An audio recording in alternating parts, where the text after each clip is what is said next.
अस्सलाम वालेकुम नाज़रीन, मैं हूं डॉक्टर मसूद परवेज़ और आप जो चैनल देख रहे हैं वो है इनोवेटिव पाकिस्तान। आज का टॉपिक, जैसे कि मैंने पिछली वीडियो में ये कहा था कि आज का टॉपिक डॉग फार्मिंग पे होगा, क्योंकि डॉग फार्मिंग इंतहाई मुनाफा बख्श कारोबार है। ताहम कुछ लोग जो हैं वो ये कहते हैं जी कि ये खिलाफ रिवायात है या मज़हब में इसकी इजाज़त नहीं है, ये कुछ इस तरह का है। तो उसको अगर एक साइड पे रख के तो आप सिर्फ फार्मिंग की बात करें तो ये सबसे मुनाफा बख्श कारोबार है। मसलन आपके जो डॉग फार्मिंग है, एक तो इसका ट्रेंड बढ़ता जा रहा है। हर जो अमीर घर है वो एक कुत्ता रखने पे मजबूर है बिकॉज ऑफ सिक्योरिटी पर्पस। तो हर एम्बेसी में कुत्तों की ज़रूरत है, हर अच्छे होटल में कुत्तों की ज़रूरत है, पुलिस को कुत्तों की ज़रूरत है, फौज को कुत्तों की ज़रूरत है, जो बाकी सीक्रेट एजेंसीज हैं उनको कुत्तों की ज़रूरत है, प्राइवेट जो डिटेक्टर हैं उनको कुत्तों की ज़रूरत है। तो इसलिए ये एक ज़बरदस्त डिमांड पैदा हो रही है कि कुत्तों को कमर्शली रेयर किया जाए। इसमें आल दो के छोटे छोटे फार्म पहले बने हुए हैं, लेकिन इसकी अफादियत पे बात होगी कि ये अब क्योंकि कोरोना की डिटेक्शन भी कुत्तों से हो रही है और बाकी डिजीज़ की भी कुत्तों से हो रही है, तो इसका फ्यूचर बड़ा ब्राइट है। लेकिन फ्यूचर तो बाद की बात है। अभी करंट जो सिचुएशन है उसमें भी एक जो पेडिग्रीड कुत्ते का जो पपी है, ये बच्चा है कुत्ते का, तो उसकी कीमत 50,000 रुपये होती है और उसकी पहले से बुकिंग होती है। एडवांस में आपको पैसे लोग पकड़ा जाते हैं कि जी जब आपकी बिच डिलीवर करे तो आप ये बच्चा हमें दें। अब नॉर्मली एक कुतिया जो है वो साल में 2 दफ़ा ब्रीड करती है और हर जो लिटर साइज मीन के उसका जो बच्चों की तादाद है वो तकरीबन 8 के करीब होती है। चलें आप एक दो ज़ाया हो जाएं तो 6 कम से कम बच्चे आते हैं। तो 3 लाख रुपया, अगर 50,000 का एक बच्चा आप बेच रहे हैं तो 3 लाख रुपया आपको एक लीटर में, यानी एक एक डिलीवरी में, और 6 लाख रुपया आपको एनुअल एक बिच दे रही होती है। वो कितना खा रही है? वो बहुत नॉमिनल है।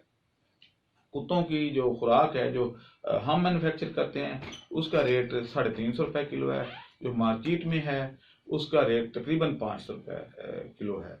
तो 500 रुपये डेली खा के, यानी तकरीबन आप यूं कह लें कि 15,000 रुपये महाना वो बिच खा रही होती है। और आपका जो है वो यानी आप यूं कह लें कि 3 लाख के अगेंस्ट जितनी वो खुराक खाती है, डेट इज़ वेरी नॉमिनल, कि वो आपकी तकरीबन कोई 60,000 की खुराक खा रही होती है। अब ये है कि इसकी बीमारियां भी इतनी ज़्यादा नहीं हैं। एक ही वैक्सीन जिसमें 5 से 7 बीमारियों की वो एंटीजन मौजूद होते हैं, वो एक ही दफ़ा आपने करानी है और उसके बाद आप इस चीज़ से मुबर्रा हो जाएंगे कि उसको बीमारियां लगेंगी। फिर यह है कि वफादार जानवर है, सिक्योरिटी के लिए बेस्ट है आपके। यानी जब आप जाएंगे फार्म पे तो ये नहीं है कि कोई बंदा उसको आराम से पकड़ के ले जाए, जैसे गाय भैंस को पकड़ के ले जाता है, ऐसी उसमें कोई सूरत हाल नहीं है। जो भी बंदा उस फार्म के अंदर घुसेगा तो मेरा नहीं ख्याल कि वो सही सलामत बाहर निकलेगा।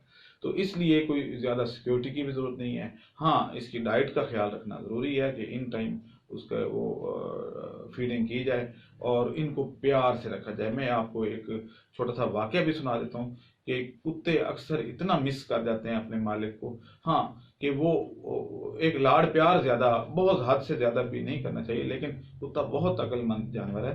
तो आप यहाँ से अंदाज़ा लगा लें कि मेरे पास एक दफ़ा एक साहब आए, साहब तो नहीं, फीमेल थी, कि ये कुत्ता जो है ये बिल्कुल सुस्त रहता है, मुझे प्यार नहीं करता। तो इस्लामाबाद की मैं बात कर रहा हूँ, एम्बेसी से एक साहिबा आई। तो मैंने कहा जी ठीक है। मैंने चेक किया तो उसको कुछ भी नहीं था। तो मैंने कहा जी ठीक है, आप जो है 3 दिन बाद आइएगा, मैं ये बिल्कुल ठीक हो जाएगा। वो चली गई छोड़ के, मैंने उसको पिंजरे में बंद कर दिया, कोई तवज्जो नहीं दी, उसको भूखा भी रखा।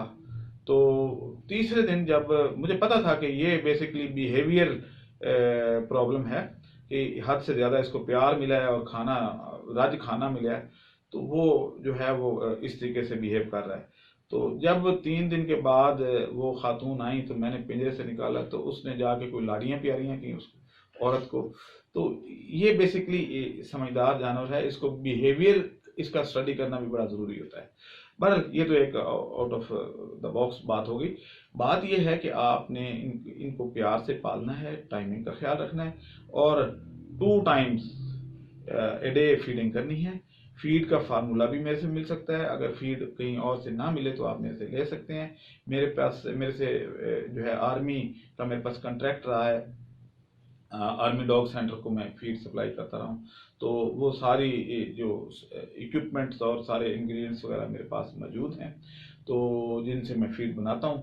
اور اگر آرمی کے فارم کو وہ سوٹ کرتی ہے یا وہ میرے سے لیتے رہے ہیں تو یہ تو آپ کے کتے تو اس مقابلے میں اس پائے کے نہیں ہیں. وہ بہت مہنگے اور بہت ویل کیئر میں پلے ہوتے ہیں.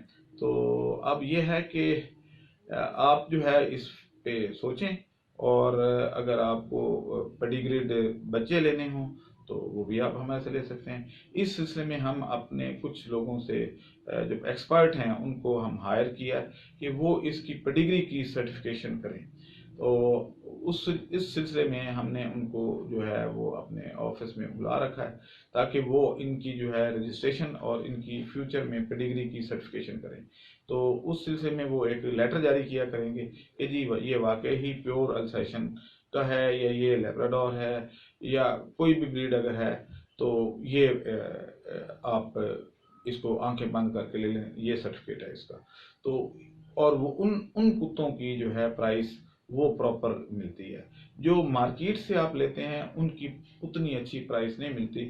یعنی آپ یوں کہہ لیں کہ جیسے نان رجسٹرڈ گاڑی کی قیمت بہت کم ہوتی ہے، حالانکہ گاڑی تو وہی ہوتی ہے، جبکہ ایک رجسٹرڈ گاڑی جس کا لاہور کا نمبر لگا ہو اس کی قیمت اور ہوتی ہے.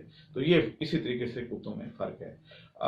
اس سلسلے میں یہ ہے کہ اگر آپ چاہیں تو کتے بھی ارینج کر کے دیے جا سکتے ہیں، فیڈ بھی ارینج کر کے دی جا سکتی ہے، اور ہمارے پاس ڈاکٹرز بھی موجود ہیں جو اس کی ویکسینیشن کریں گے.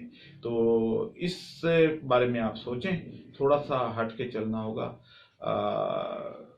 وہ کہتے ہیں نا کہ شعر ہے کہ تم نے بھی سنی ہوگی بڑی عام کہاوت ہے، انجام کا ہو ڈر آغاز بدل ڈالو.